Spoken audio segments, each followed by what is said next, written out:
Il 17 maggio del 1474 a Ferrara nacque Isabella d'Este, una delle donne più autorevoli e potenti del Rinascimento italiano. Fu grande mecenate, collezionista d'arte e reggente del prospero marchesato di Mantova, sia durante l'assenza del marito, Francesco II Gonzaga, che del giovane figlio, Federico II, quando ancora minorenne. Figlia di Ercole I d'Este e di Eleonora d'Aragona, ebbe una propensione agli studi molto accentuata e fu seguita come precettore dal famoso umanista Battista Guarini. Studiò storia romana, latino, greco, Virgilio e Terenzio a memoria.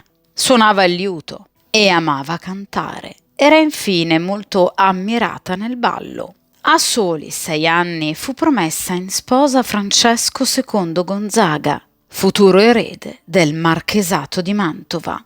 Successivamente Isabella iniziò a frequentare più assiduamente Francesco, che ammirava per la sua forza e coraggio, e ne apprezzava molto il corteggiamento romantico fatto di lettere, poesie e sonetti che lui le donava.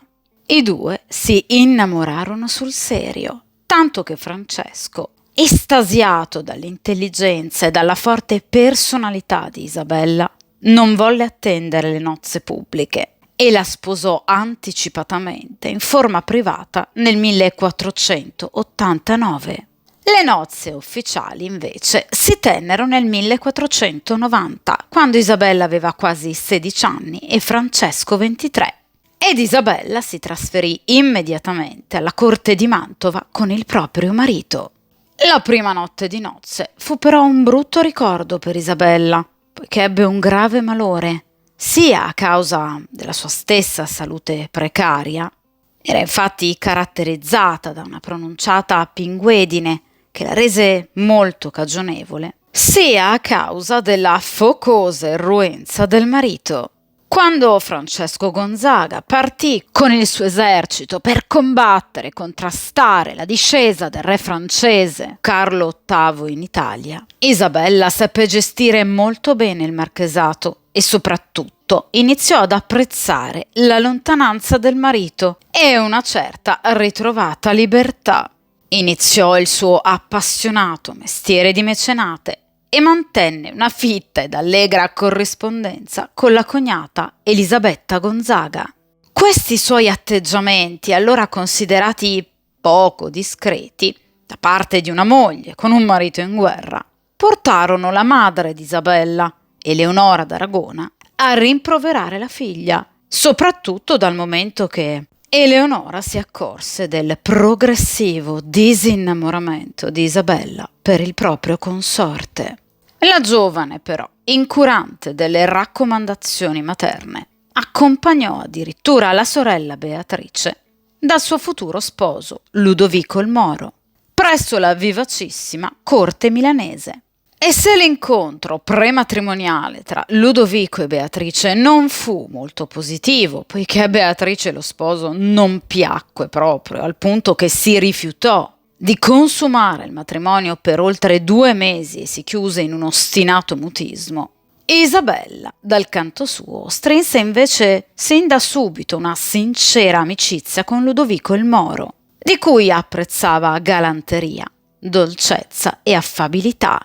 Isabella, che dunque voleva a tutti i costi che il Moro entrasse a far parte ufficialmente della loro famiglia, cercò di convincere con ogni mezzo la sorella Beatrice ad avvicinarsi a Ludovico e dunque a sposarlo.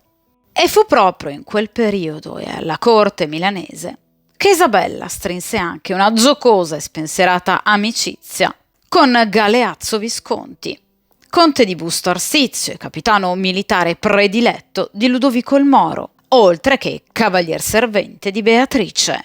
E fu proprio durante i festeggiamenti delle nozze tra la sorella di Isabella e il Moro che sopraggiunse il marito di Isabella, Francesco Gonzaga, che vi partecipò inizialmente travestito e soprattutto all'insaputa della moglie, per poter meglio sorvegliare tutte queste nuove conoscenze e amicizie della moglie, ed in particolar modo il rapporto nascente tra Isabella e il Moro, di cui Francesco era molto geloso. Col passare del tempo, però, i rapporti tra Isabella e Beatrice divennero sempre più tesi ed Isabella iniziò a mostrare apertamente invidia nei confronti della sorella. Le ragioni di questa inimicizia ci sono ben spiegate dalla stessa Isabella nelle numerose missive che indirizzava al marito, alla madre e all'amica Elisabetta Gonzaga. Innanzitutto, ciò che indispettiva Isabella era il costante paragone estetico tra le due sorelle ed i continui e costanti commenti positivi circa la grande bellezza di Beatrice rispetto ad una forma fisica più corpulenta della stessa Isabella. Inoltre Beatrice poteva beneficiare di una corte più viva e ricca, quella di Milano appunto, rispetto a quella mantovana. Inoltre Beatrice garantì immediatamente un erede maschio a Ludovico il Moro, a differenza invece di Isabella che faticava ad avere figli. Ultima motivazione al crescente astio tra le due sorelle è chiaramente da ricercare nel particolare affetto che appunto Isabella nutriva per il marito della sorella, Ludovico il Moro. Difatti, certamente avrebbe di gran lunga preferito un marito come il Moro, piuttosto che Francesco Gonzaga, di cui ormai non era più palesemente innamorata. Ludovico, dal canto suo, contraccambiava i sentimenti di Isabella. Infatti la ricopriva di costosissimi regali e alla morte di Beatrice a soli 21 anni lo stesso Ludovico parlò più volte ad alcuni amici di una profonda relazione segreta con Isabella.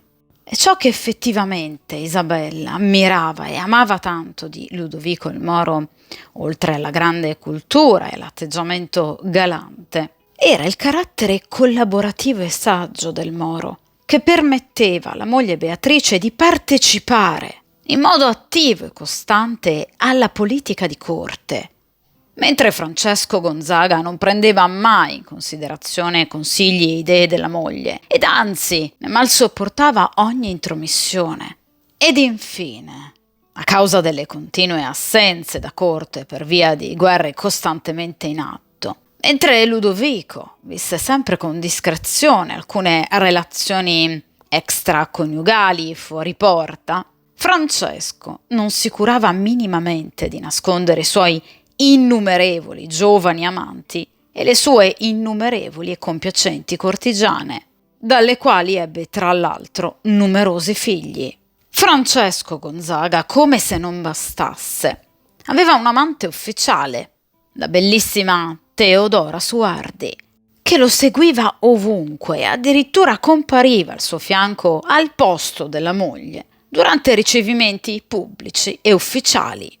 Dal canto suo, Isabella, impegnata successivamente in missioni diplomatiche, risultava sempre molto ammirata e stimata, ovviamente per la sua grande cultura e capacità persuasive, in particolar modo dal re di Francia, Luigi XII, che apparve sempre molto galante con lei, e addirittura dallo spietato Cesare Borgia, che fu persino padrino del figlio prediletto di Isabella, il giovane Federico. E fu proprio a proposito appunto dei Borgia che Isabella si dovette confrontare con quella che rappresentò la sua vera ed unica spina nel fianco, ossia la cognata Lucrezia Borgia, che aveva sposato il fratello di Isabella, Alfonso d'Este.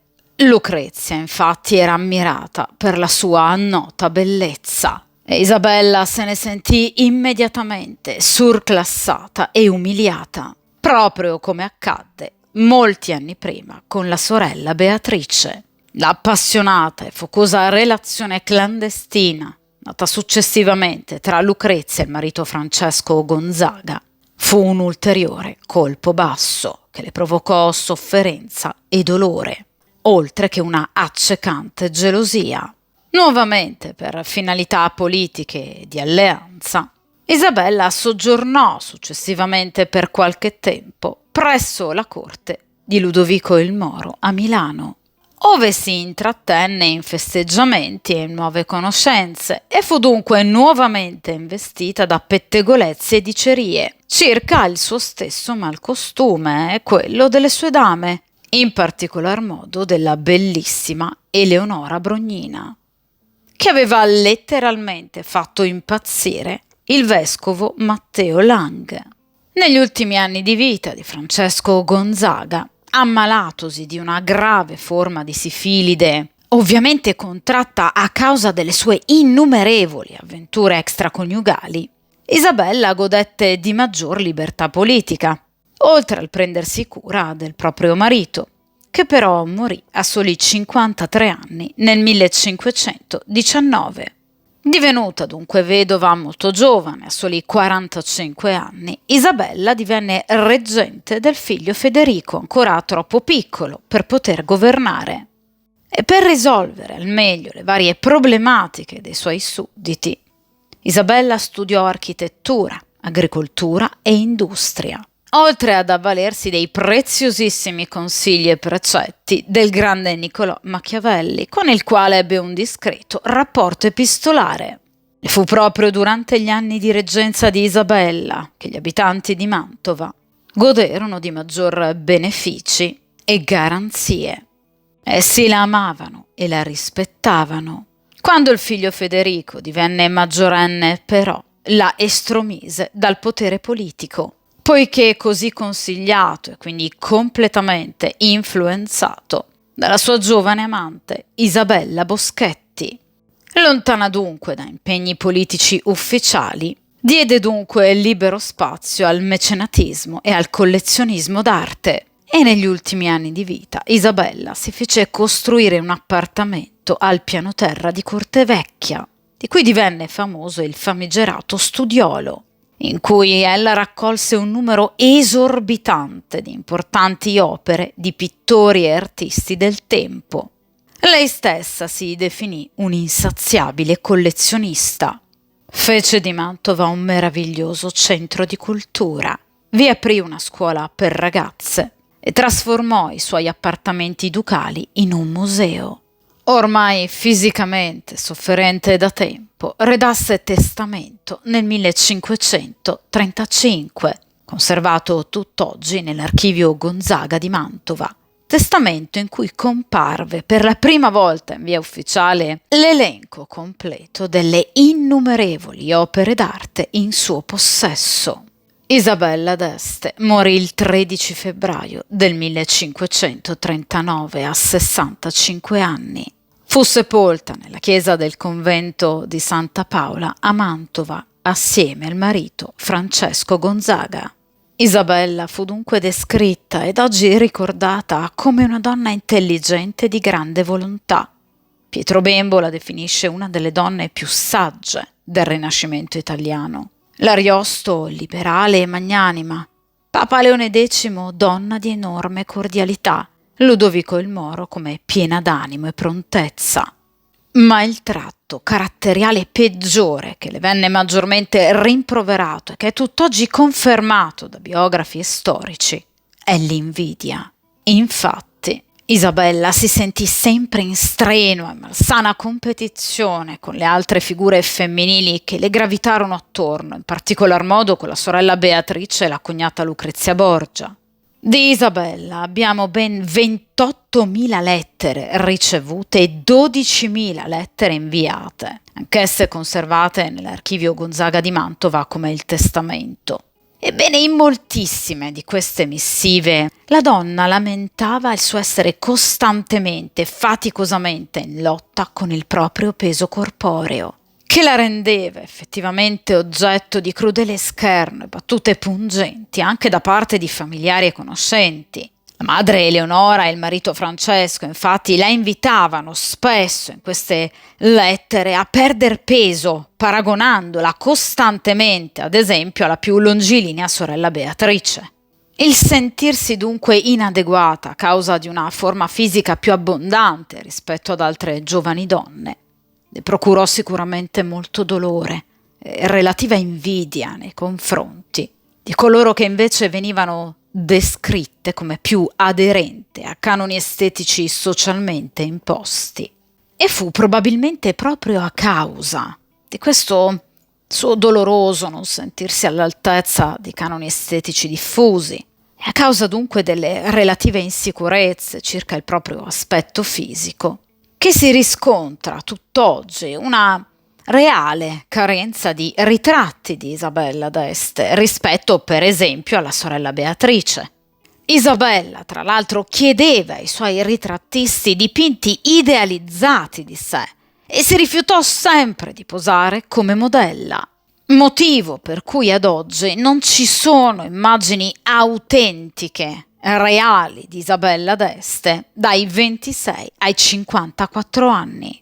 A questo proposito possiamo appunto riportare due testimonianze. La prima è quella di Andrea Mantegna.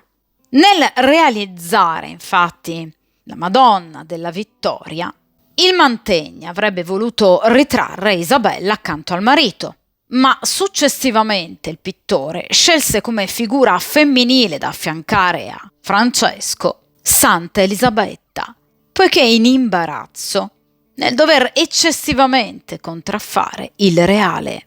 Seconda testimonianza è il ritratto di Tiziano, La Bella del 1536, in cui Isabella fu dipinta per sua espressa richiesta in versione decisamente giovanile, nonostante al momento del ritratto avesse già oltre 60 anni.